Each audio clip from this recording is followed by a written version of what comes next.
Esse vídeo fala sobre ouvidoria do SUS e participação social. Mas afinal, o que são as ouvidorias do SUS?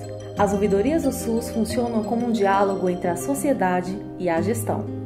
Elas são as unidades de importância estratégica para a gestão do SUS. Ao possibilitar o diálogo entre a sociedade e as diferentes instâncias de gestão, as ouvidorias contribuem para a participação do cidadão na avaliação e fiscalização da qualidade dos serviços de saúde. As ouvidorias do SUS são um instrumento de participação social? A Constituição Federal prevê a existência de uma lei que discipline as formas de participação do usuário na administração pública direta e indireta e que regule as reclamações relativas à prestação dos serviços públicos em geral. No Pacto de Gestão do SUS, prevê o apoio à implantação e implementação de ouvidorias nos municípios e estados como ação de fortalecimento para o processo de participação social no SUS. A Política Nacional de Gestão Estratégica e Participativa no SUS vislumbra a implantação de ouvidorias como uma das formas de fortalecer a gestão estratégica e participativa no SUS. No Decreto 7.508 de 2011, foi definido o conceito de ouvidoria ativa, onde, a partir dele, a ouvidoria do SUS deve ter uma nova postura na perspectiva da participação social, indo até o usuário para saber a realidade sobre as ações e os serviços ofertados. Essa política de ouvidorias compõe a política de gestão estratégica e participativa e ela tem ela é relativamente nova, como nós dissemos, mas ela tem efetivamente um potencial, um poder de ser implementada realmente como um instrumento democrático, nesse sentido de ter ouvidos para toda a população, mas também um forte instrumento de gestão, né? E tem o outro componente que eu acho muito interessante, que é o componente pedagógico, de disseminar informações sobre determinada situação, sobre eventos, sobre situações que povoam a dúvida das pessoas. Então é um instrumento realmente, nesse sentido, democrático. Então, o que é participação social? A participação ela é mais ampla, né? Eu acho que nós temos no Brasil uma diversidade enorme de espaços de participação e de formas de participação. Nós temos a organização política através dos movimentos sociais, em organizações sociais, nós temos nos partidos, nós temos formas clássicas e inovadoras hoje de participação, nas ruas, nas passeatas, nas grandes mobilizações. O controle social, você vai para uma esfera mais instituída, uma esfera definida para determinado fim, onde você tem lá todos os atores que vão também incidir nas decisões de construção da política pública. Então, acho que a participação social ela é mais ampla, ela vai desde os partidos políticos a você ter uma mobilização na rua pela livre orientação sexual, a você ir para uma esfera pública onde você exerce o controle sobre aquela política pública, disputando concepção, prioridades, orçamento e colocando, né, as necessidades da população. E é um espaço mais formal, é um espaço que inclusive você tem que lidar com os conflitos com que os outros atores também colocam as suas agendas. Então, na saúde nós temos trabalhadores, usuários, gestores, prestadores de serviço. Então, é um lugar onde a gente coloca, inclusive, os conflitos de interesses. A participação social é vital. Aliás, como dizia a professora Cecília Donângelo, das fundadoras do movimento da reforma sanitária, do campo da saúde coletiva, a reforma sanitária se fará com a participação social ou não se fará. Ou seja, a proposta do Sistema Único de Saúde é muito mais do que a proposta de um sistema setorial vinculado à prestação de serviço de saúde. É uma proposta de transformação social, de respeito à cidadania, de valorização, de promoção da cidadania, no sentido de garantir uma sociedade mais igualitária, uma sociedade em que que as necessidades de saúde sejam o único critério para definir o acesso ao serviço de saúde, e não a capacidade de pagamento, a condição socioeconômica, o local de moradia, o gênero, o sexo e assim por diante.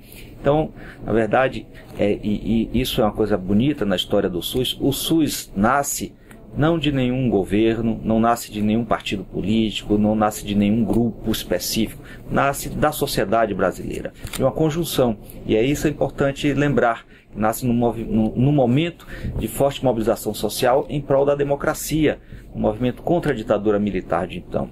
E é a conjunção de um momento de trabalhadores de saúde, profissionais de saúde, de professores, pesquisadores da área da saúde e do movimento popular de saúde nas periferias das grandes cidades, com forte participação das igrejas, que vai confluir para uma proposta como esta de sistema universal, igualitário, integral de saúde. Então o SUS como é que eu digo, inerentemente, a proposta da participação social é algo que compõe de forma inerente, de forma intrínseca a proposta do Sistema Único de Saúde. Acho que a participação social é fundamental. E se a gente for relembrar rapidamente aqui, o SUS, né, nasceu com a participação social. Né? A 8ª Conferência Nacional de Saúde, que foi um marco na história das conferências, foi a conferência que ampliou a participação da sociedade na discussão dos problemas de saúde, na discussão da necessidade da construção do Sistema Único de Saúde, que foi concretizada na Constituinte, que inclusive esse ano a gente comemora 25 anos, né, da Constituição Federal e 25 anos do SUS. Então é um dos princípios do SUS, e tradicionalmente essa participação social se dá através das conferências de saúde e dos conselhos de saúde, né, mas tem mais um número grande de outras formas de participação da sociedade e da comunidade do SUS, desde a unidade básica de saúde, né, até o processo, como eu já coloquei, da Conferência Nacional de Saúde. Então o que tem resistido e impedido que mudanças mais substanciais aos preceitos conquistados 25 anos que constitui o Sistema Único de Saúde é a participação social, ou seja, direito, que é o que foi garantido há 25 anos, só se garante se for exercido. Não existe direito sem você exercer esse direito. E o controle social, o espaço de participação tem conseguido. Olha, a participação social, antes de tudo, é uma grande conquista da população. Né? A gente vem de uma história em que o sistema de saúde ele é construído a partir de várias demandas e de muita luta, né? A gente sai de uma ditadura militar e aí entra no movimento em busca de uma saúde pública e de qualidade, né?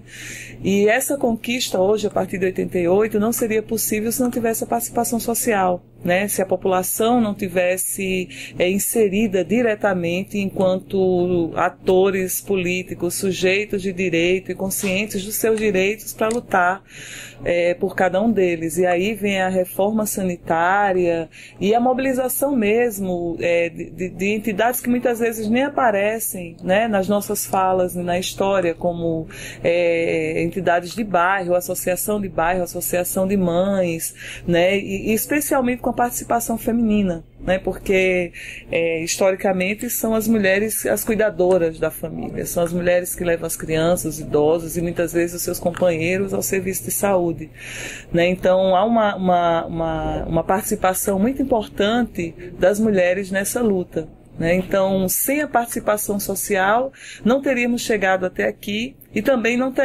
teríamos ou não vislumbraríamos avanços, né, como a gente tá tendo e que tem um horizonte ainda muito grande a ser alcançado. Mas quem mora no território, e Milton Santos já falava sobre isso, precisa estar em consonância com as políticas públicas que é direcionada para esse território. Então, por isso, a importância dessas pessoas, da participação social, nessa elaboração de políticas públicas, particularmente nas áreas essenciais, que é a saúde, a educação, a moradia, a questão da alimentação. Como alguém pode avaliar a questão da nutrição e desnutrição se não mora numa área de baixa condição social? Como é que nós podemos traçar um plano de política pública com a ausência de quem passa fome? Então, nesse sentido, é necessário que a gestão possa objetivamente entender que o controle social não é para inviabilizar a gestão, e sim para produzir uma gestão participativa que possa ter resultados objetivos para os problemas que a sociedade vive. Uma prova disso foi junho, que trouxe muitas reflexões sobre a democracia nesse país, né? E a gente, muitas das vezes, por morar em periferia, as pessoas pensam que a gente é burro, que é leigo, sabe? E que a gente não tem, assim, foco e que não sabe o que está acontecendo com o Brasil. Nós sabemos sim, nós estamos mudando, só que nós somos a base. E essa base precisa ser ouvida. E a base precisa ser ouvida através desses instrumentos e canais como a ouvidoria, né? Que pode nos possibilitar fazer um contato mais imediato, né, com o poder público.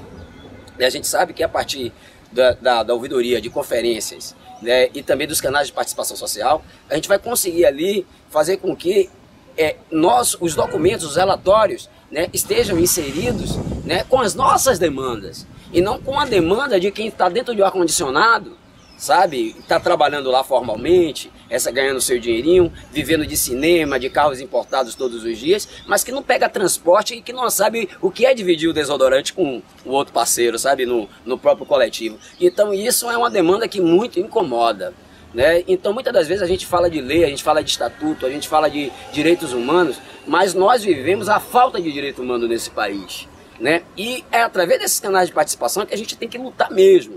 Pensando compreender como funciona essa ponte entre a gestão e o controle social, a Universidade de Brasília, junto com o Núcleo de Estudos em Saúde Pública e a Rádio Web Saúde, em parceria com o Ministério da Saúde, a Secretaria de Gestão Estratégica e Participativa e a Ouvidoria Geral do SUS, realizam a pesquisa intitulada Rádio Web como Estratégia de Ouvidoria em Saúde, Comunicação e Participação Social.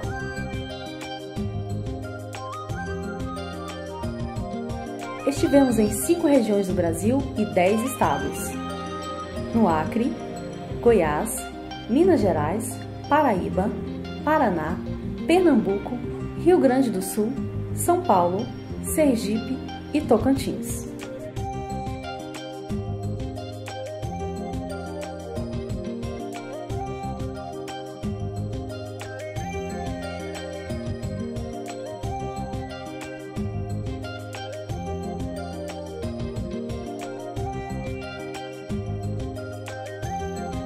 Participaram da pesquisa cidadãos, gestores, agentes comunitários de saúde e vários profissionais de saúde.